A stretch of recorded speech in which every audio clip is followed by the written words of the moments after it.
रात नहीं ख्वाब बदलता है, मंजिल नहीं कारवां बदलता है। जज्बा रखो जीतने का, क्योंकि किस्मत बदले न बदले पर वक्त जरूर बदलता है। तो स्वागत है दोस्तों हमारे इस YouTube channel Satish Chauhan study point में। तो दोस्तों आज की इस वीडियो में हिंदी कक्षा 9 पद्य पाठ 3 दोहा के भाग 4 के बारे में अध्ययन करेंगे। तो चलिए शुरुआत करते हैं।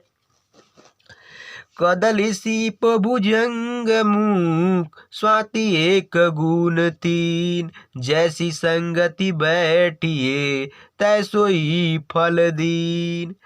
तरुवर फल नहीं खाती है, सरवर पियई नहीं पान। कही रहीम पर काजहित, संपत्ति संच सुजान। संपत्ति संच ही सुजान। रही मन देखी बड़ेन को, लघु न दीजिए डार। क्योंकि जहाँ काम आवे सुई, कहाँ करे तरवार। यो रहीम सुख होत है, यो रहीम सुख होत है, बढ़त देख निज गोत। जो बड़री अखिया निरखी, आखिन को सुख होत, आखिन को सुख होत। रही मन ओछे नरन ते, तजो बैर अरु प्रीत। काटे चाटे श्वान के, दुहु भांति विपरीत, दुहु भांति विपरीत। कदली सीप भुजंग मुख। इस पद्यांश में कवि रहीमदास ने बताया है कि संगति का कैसा प्रभाव पड़ता है। देखिए, कदली मिस केला, सीप मिस मोती, भुजंग मिस सांप, मुख माने मुख, स्वाति माने स्वाति नक्षत्र, एक मिस एक, गुण मिस गुण, तीन मिस तीन। स्वाति एक ऐसा नक्षत्र होती है, एक ऐसी ऋतु पाई जाती है जिसमें जल गिरता है और उस एक ही जल के गिरने से अनेक परिवर्तन होते हैं। कैसे परिवर्तन होते हैं तो देखिए, कदली सीप भुजंग मुख कि इस पद्यांश में कवि रहीमदास जी कह रहे हैं कि कदली मिस केला, सीप मिस मोती, भुजंग मिस सांप कि स्वाति नक्षत्र में बरसने वाली जल की बूंदे तो एक जैसी ही होती है। एक गुण तीन माने तीनों के समान एक ही, यानी कहने का मतलब कि एक जो नक्षत्र होता है जिसे स्वाति नक्षत्र कहते हैं, इस स्वाति नक्षत्र में बरसने वाली जो जल की बूंदें होती है वह एक समान ही होती हैं, परंतु क्या परिवर्तन होता है देखिए, किंतु संगति के अनुसार उनके स्वरूप और गुण पूर्णतः बदल जाते हैं। क्योंकि वही बूंद केले पर गिरती है तो कपूर बन जाती है। कदली मिस केला कि यदि वही बूंद जो स्वाति नक्षत्र की बूंद है, वही बूंद केले पर गिरती है तो कपूर बन जाती है, और सीप पर गिरती है तो मोती बन जाती है, और सर्प के मुख पर गिरने से वही स्वाति नक्षत्र की बूंद विष अर्थात जहर बन जाती है। तो यहाँ कवि रहीमदास का कहना है कि यह एक स्वाभाविक प्रक्रिया है, क्योंकि मनुष्य जैसी संगति करता है वैसा ही फल प्राप्त होता है। क्योंकि जैसी संगति बैठी, यानी मैं जिस संगति में आप रहेंगे तैसोई फल दीन, वैसा ही फल प्राप्त होता है। अर्थात जैसा जिस माहौल में आप रहेंगे आप उसी माहौल में ढल जाते हैं। यदि आप अच्छे माहौल में हैं तो आप अच्छे बन जाएंगे, यदि आप बुरे माहौल में रह रहे हैं तो आप बुरे बन जाएंगे। तो काव्यगत सौंदर्य के अंतर्गत अलंकार में इस पद्यांश में अनुप्रास और दृष्टांत अलंकार है। आगे देखिए, तरुवर फल नहीं खाती है, सरवर पिए न पान। इस पद्यांश में कवि रहीमदास जी कह रहे हैं कि परोपकार करना सबसे अच्छा माना जाता है। परोपकार माने दूसरों का उपकार करना। ये देखिए, तरुअर माने वृक्ष, फल माने फल, नहीं माने नहीं, खात माने खाता है। नहीं, जो पेड़ होता है वो अपना फल खाता नहीं है। सरोवर पियई न पान, सरोवर माने तालाब, पियई माने पीता है, ना माने नहीं, पान माने पानी। यानी जो तालाब होता है वो भी अपना पानी नहीं पीता है। अर्थात कवि का कहने का अर्थ है कि फल और जल का उपयोग तो दूसरे लोग ही करते हैं। किस प्रकार? कही रहीम पर काज हित, कही मिस करें, रहीम मिस रहीम दास, काज मिस काज के लिए, हित माने भलाई के कार्य के लिए। कि संपत्ति माने धन, संचयी माने रखे रहते हैं, सुजान माने अच्छे लोग। यानी कि फल और जल का उपयोग तो दूसरे लोग ही करते हैं, उसी प्रकार सज्जनों की संपत्ति, संपत्ति संजयी सुजान, सुजान माने सज्जन, संपत्ति माने धन, संचयी माने एकत्रित की हुई। उसी प्रकार सज्जनों की संपत्ति परोपकार के लिए होती है। परोपकार सबसे बड़ा धन है। जो परोपकार करता है वह इस संसार में सबसे महान होता है, क्योंकि वे अपनी संपत्ति को दूसरों के हित में लगा देते हैं। ये सज्जन व्यक्ति होते हैं जो अपनी सारी संपत्ति को दूसरे की भलाई के लिए दे देते हैं। तो काव्यगत सौंदर्य के अंतर्गत अलंकार में इसमें अनुप्रास अलंकार है।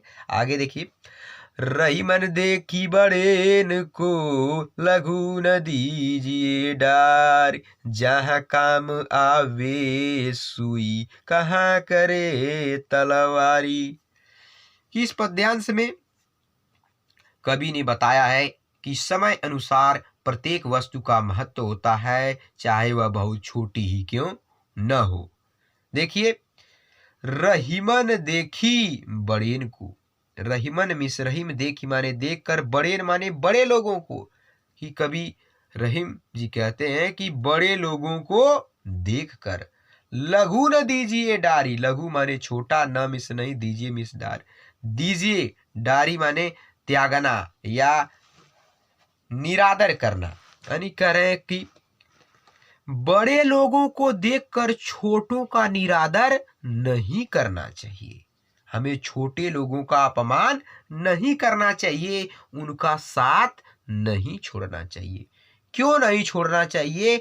किस प्रकार नहीं छोड़ना चाहिए? क्योंकि जहां काम आवे सुई, जहां मिस जिस स्थान पर काम मिस काम, आवे मिस आती है, सुई मिस सुई, कि जिस स्थान पर सुई काम आती है, कहाँ करे तलवारी, कहाँ मिस कहाँ करे मिस कर सकती है तलवारी मिस तलवार। कि जिस स्थान पर सुई काम आती है वहां तलवार काम नहीं आ सकती, क्योंकि सुई छोटी ही है लेकिन उसका काम बहुत बड़ा है। इसलिए छोटी वस्तुएं या छोटे लोग समय आने पर बड़े काम के होते हैं। इसलिए हमें किसी से किसी को छोटा नहीं समझना चाहिए, क्योंकि ये कहावत बहुत पहले समय से प्रसिद्ध है कि छोटे वीर काम बड़े करते हैं, देखने में भले वे छोटे हैं लेकिन उनका मन मस्तिष्क बुद्धि और विकास बड़ों से भी अधिक होता है। तो काव्यगत सौंदर्य के अंतर्गत इस पद्यांश में अलंकार में दृष्टांत अलंकार है। आगे देखते हैं। यो रहीम सुख होत है, बढ़त देख निजी गोत, जो बड़री अखिया निरखी आखिर को सुख हो। इस पद्यांश में कवि रहीम जी बता रहे हैं कि प्रत्येक व्यक्ति को अपने गोत्र अर्थात जाति की वृद्धि देखकर बहुत प्रशंसा होती है। यानी जब किसी का परिवार बढ़ता है, वृद्धि करता है, विकास करता है, तो उसे बहुत सुख का अनुभव होता है। किस प्रकार होता है? देखिए, यो रहीम सुख होत है, बढ़त देख निजी गोत। यो मिस इस प्रकार रहीम मिस रहीम, सुख होत मिस सुख होता है, बढ़त देख मिस बढ़ता देख कर, निज माने अपने, गोत माने समाज, लोग, वंश, गोत्र, जाति अर्थात अपने परिवार के लोगों को आगे बढ़ता देखकर हमें बहुत सुख प्राप्त होता है। किस प्रकार सुख का अनुभव प्राप्त होता है? जिस प्रकार जो बड़री अखिया निरखी आखिन को सुख होत। कि जो मिस जिस प्रकार बड़री मिस बड़ी बड़ी, अखिया मिस आंखें, निरखी माने देखकर, आखिर को मिस आंखों को, सुख होत मिस सुख प्राप्त होता है। यानी जिस प्रकार बड़ी बड़ी आंखों को देखकर हमारी आंखों को सुख मिलता है, उसी प्रकार अपने परिवार को बढ़ता देखकर हमारा मन प्रसन्न होता है, उसे समृद्ध देखकर हमें अपार सुख का अनुभव होता है। काव्य तो काव्यगत सौंदर्य के अंतर्गत अलंकार में दृष्टांत अलंकार है। आप हमारे काव्यगत सौंदर्य क्या होता है, किस प्रकार लिखा जाता है, इसकी स्पेशल वीडियो हर पाठ के पहले वीडियो में बता दिया जाता है और वही पूरे पाठ के लिए रहता है। ठीक है, तो यदि आप लोग उस वीडियो को नहीं देखे हैं तो उस वीडियो में देख सकते हैं, क्योंकि वीडियो लंबी न बने इसलिए हम जो सभी में समान रहता है उसे नहीं बताते, जो परिवर्तित होता है वही बताते हैं। ठीक है, तो आगे देखिए। रही मन ओछे न रंते तजो बैर अरु प्रीति, काटे चाटे स्वान के दुहु भाते विपरीति। इस पद्यांश में कवि रहीमदास जी ने बताया है कि तुच्छ प्रकृति के व्यक्ति से बैर तथा प्यार दोनों ही अनुचित होता है। किस प्रकार अनुचित होता है, देखिए। रहीमन ओछे नरंते, रहीमन मिस रहीम, ओछे माने संकुचित स्वभाव वाले, बुरे स्वभाव वाले, नरन मिस नरन ते माने से, यानी कवि रहीमदास जी करते हैं कि जो व्यक्ति संकुचित स्वभाव वाले होते हैं, बुरे स्वभाव वाले होते हैं, तजो माने त्याग देना चाहिए, बैर माने क्या कहते हैं कि बैर अर्थात दुश्मनी, अरुमिस और प्रीति माने प्रेम। कि जो व्यक्ति बुरे स्वभाव के होते हैं, इन लोगों से हमें मित्रता और बैर नहीं रखना चाहिए। क्यों नहीं रखना चाहिए, किस प्रकार नहीं रखना चाहिए, क्योंकि काटे चाटे स्वान की दुह भांति विपरीति। काटे मिस काटे, चाटे मिस चाटे, स्वान माने कुत्ते की, दुह मिस दो, भांति माने तरह, विपरीत माने विपरीत। क्योंकि कुत्ता चाहे काटे चाहे चाटे, दोनों ही बातें बुरी होती हैं। देखिए कैसे, क्योंकि काट लेने पर घाव की पीड़ा होती है और मृत्यु हो सकती है, तथा उसके चाटने से शरीर अपवित्र होता है। उसी प्रकार ओछे व्यक्तियों की शत्रुता अर्थात बुरे व्यक्तियों से दुश्मनी और मित्रता दोनों ही घातक होती है। तो दोस्तों, ये रहा आपका पद्य पाठ 3 रहीमदास की रचना दोहा।